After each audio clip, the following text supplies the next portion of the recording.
Championship culture, man. Accountability. You're going pound. 1, 2. Respect. Awesome. Go, go, go. 3 lines. Loyalty. Does everybody understand that?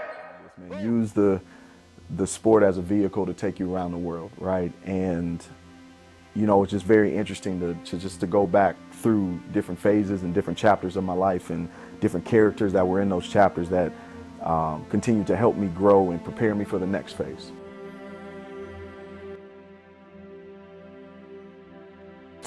My name's Matt Miller, and I am the founder of M14 Hoops.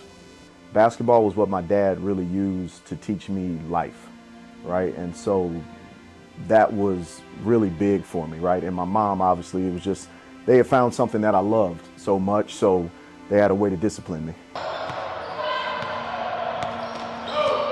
I think the first challenge that I dealt with was not getting moved up to sophomore as a freshman. Right, and I really wanted that. I was one of the best. You know, they knew who I was and all that, and they didn't move me up. And I think maybe the last challenge was, and I don't think a lot of people know this, man, I actually walked across the high school stage without a scholarship. Like, I did not have a scholarship to play college basketball. Hey, yes, very good. 1, 2. The transition from high school to college is difficult. So I ended up playing Southern Illinois, Carbondale, right? And I was a red shirt, actually walked on there, right? They offered me a preferred spot. But I remember that first fall, dude, the game was moving so fast, and I was like, I don't know if I can really play at this level like this. Get the hand off and get that foot in front. Go. 1, 2. Hey. I knew I was going to try to play overseas, but I was only going to do it with the resources I had. Like, I wasn't going to chase it, man. Like, I'm 5'8", you know, I was very much in reality. Like, I'm not going to all these camps, flying all over the world trying to get on. If I could do it with my network, the coaches I have that can maybe help me get there, cool, I'll do it. If not, I'm going to grad school. And a week before class started, I got offered a contract to go to England. You know, as much as people are like, duh, that's an easy decision, it really wasn't for me, because I really wasn't ever under any delusions of grandeur that, hey man, I'm this great all-star I'm going to retire off of basketball, right? That was never it, man. I was very objective with it. So when we're going across, boom, I'm right here, it's on my hip, and then I'm showing it. The professional life, man, was really my first taste of being an adult and being on my own.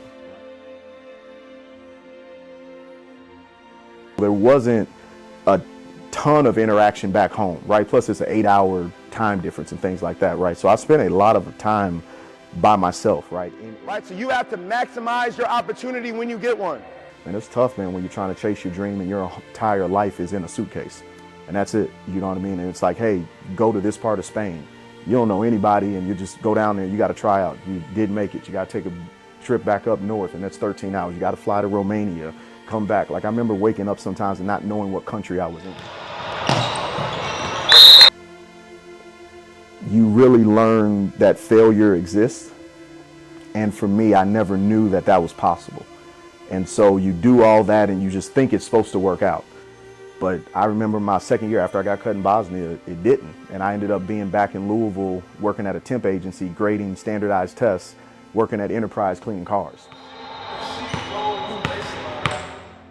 Once I turned kind of 26, turning 27, it's when I was like, all right, that 3-4 year window right now, it's kind of up, and it's like, dude, I'm exhausted and I've been chasing this so much and I'm not making a whole lot of money, right? And now I'm back to that question of 3-4 years ago, like, what the hell are you gonna do in life now, right?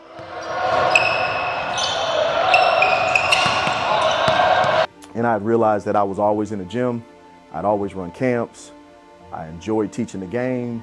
And so it was really you guys that took me out of being a basketball player, because I enjoyed working with players so much more than I enjoyed working on my own game. Hey, after Sadie gets the handoff, she's gonna take a dribble in, okay, she's driving underneath.